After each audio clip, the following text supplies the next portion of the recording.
తాకట్లో ఉన్న మీ బంగారాన్ని ఆ రోజు మార్కెట్ ధరకే కొనబడును. RK gold company 8143143637. తెలుగు సాహిత్య యవనికపై మరో నందివర్ధనం వికసించింది. దశాబ్దాలుగా తెలంగాణ మట్టి శ్వాసను అక్షరబద్ధం చేస్తూ అస్తిత్వ పోరాటంలో తన కలాన్ని కరవాలంగా మార్చిన డాక్టర్ నందిని సిద్ధారెడ్డి గారికి 2025 సంవత్సరపు సాహిత్య అకాడమీ అవార్డు వచ్చింది. ఆయన కలం నుండి జాలువారిన అనిమేష కవితా సంపుటికి దక్కిన ఈ గౌరవం తెలంగాణ భాషకు, ఆ మట్టిలోని ప్రత్యేకతకు దక్కిన జాతీయ గుర్తింపు.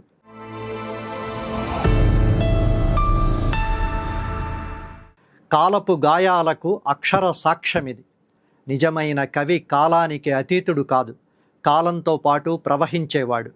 అనిమేష ద్వారా సిద్ధారెడ్డి గారు సరిగ్గా అదే పని చేశారు. ఇది కేవలం కోవిడ్ కాలాన్ని రికార్డు చేసిన పుస్తకం కాదు, సంక్షోభంలో చిక్కుకున్న మానవ సంబంధాల విశ్లేషణ. గృహ నిర్బంధంలో ఉన్న నాగరికుడి వేదన కంటే రోడ్లపై కిలోమీటర్ల కొద్దీ నడిచిన వలసజీవి పాదాల మంటను ఆయన ఈ కవితల్లో బంధించారు. ఒకవైపు మృత్యువు భయం, మరోవైపు ఆకలి కేకలు. ఈ రెండింటి మధ్య నలిగిపోయిన సామాన్యుడి మానసిక స్థితిని ఆయన అక్షరబద్ధం చేసిన తీరు అమోఘం.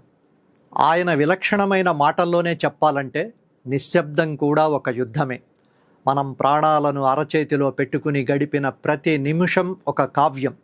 కవి అంటే కేవలం కలలు కనేవాడు కాదని, సమాజం అనుభవిస్తున్న సామూహిక వేదనలో భాగస్వామి కావాలని ఆయన ఈ కావ్యం ద్వారా నిరూపించారు.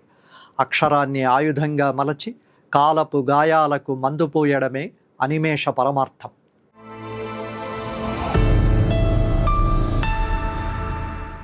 మట్టి భాషకు సాహిత్య పట్టాభిషేకం.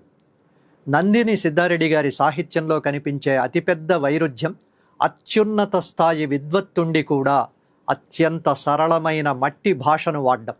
అలంకారాలు, గ్రాంధిక భాషా చట్రాలను బద్దలు కొట్టి సామాన్య రైతులు, కూలీలు మాట్లాడుకునే స్వచ్ఛమైన తెలంగాణ మాండలికాన్ని ఆయన సాహిత్య గౌరవ పీఠం మీద కూర్చోబెట్టారు. భాష అంటే కేవలం సంప్రదాయ అక్షరాల కూర్పు కాదు, అది ఒక జన సమూహపు సజీవ శ్వాస అని ఆయన ప్రగాఢంగా నమ్ముతారు. ఆయన దార్శనికతకు అద్దం పట్టే ప్రసిద్ధ వ్యాఖ్య, మట్టి వాసన తెలియని కవిత్వం ఆకాశంలో తేలే మేఘం లాంటిది, అది కురవదు, కేవలం కనిపిస్తుంది. సిద్ధారెడ్డి గారి కవిత్వం కురిసే మేఘం లాంటిది, అది చదువుతుంటే సిద్దిపేట చెరువుల అలల సడి వినిపిస్తుంది, పల్లెటూరి రచ్చబండల మీది చర్చలు గుర్తుకొస్తాయి. భాషను కేవలం వ్యక్తీకరణ సాధనంగా కాకుండా ఒక సంస్కృతిని కాపాడే కవచంగా మార్చడంలో ఆయనది అందవేసిన చెయ్యి.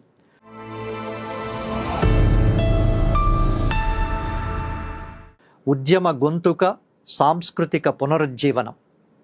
తెలంగాణ మలిదశ ఉద్యమ చరిత్రను నందిని సిద్ధారెడ్డి పాట లేకుండా రాయలేం.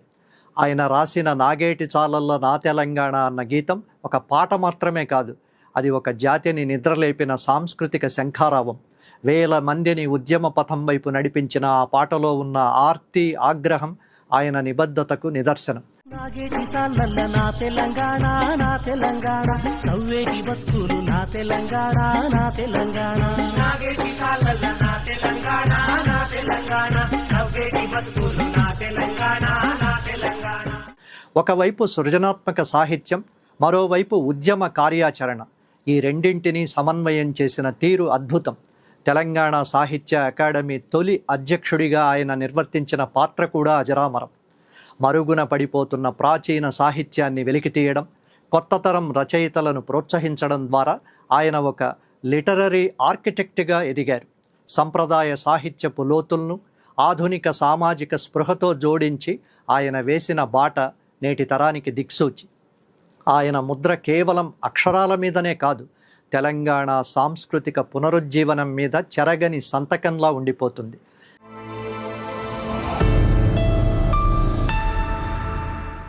నిరంతర అక్షర యాత్రికుడు. నందిని సిద్ధారెడ్డి గారి ప్రస్థానం ఆగిపోయే నీటి ప్రవాహం కాదు, నిరంతరం ముందుకు సాగే జీవనది. 7 పదుల వయసులో కూడా ఆయనలో ఉన్న జిజ్ఞాస నేటి యువ కవులకు పాఠం. ఈ కేంద్ర సాహిత్య అకాడమీ పురస్కారం ఆయన 4 దశాబ్దాల సుదీర్ఘ అక్షర సేద్యానికి దక్కిన ఒక గుర్తింపు. ఆయన సృజన, ఆయన ఆలోచన ధోరణి రాబోయే తరాలకు స్ఫూర్తినిస్తూనే ఉంటుంది. సాహిత్యాన్ని సామాన్యుడి గుండె చప్పుడుగా మార్చిన ఈ అక్షర యోధుడికి ధాత్రి టీవీ తరఫున మనస్ఫూర్తిగా అభినందనలు తెలియచేస్తున్నాం. ఆయన కలం మరిన్ని అద్భుత కావ్యాలను సృష్టించాలని కోరుకుంటున్నాం. దయచేసి ధాత్రి టీవీని సబ్స్క్రైబ్ చేసి పక్కనే ఉన్న బెల్ ఐకాన్ను క్లిక్ చేయండి. ఈ వీడియోను లైక్ చేసి మీ మిత్రులకు షేర్ చేయండి. మీ అభిప్రాయాలను కామెంట్లలో పోస్ట్ చేయండి. ఫేస్బుక్, ఇన్స్టాగ్రామ్, ఎక్స్లో మమ్మల్ని ఫాలో అవ్వండి. ఇలాంటి మరిన్ని ఆసక్తికరమైన కథనాల కోసం మా వెబ్సైట్ iDhatri.com చదవండి.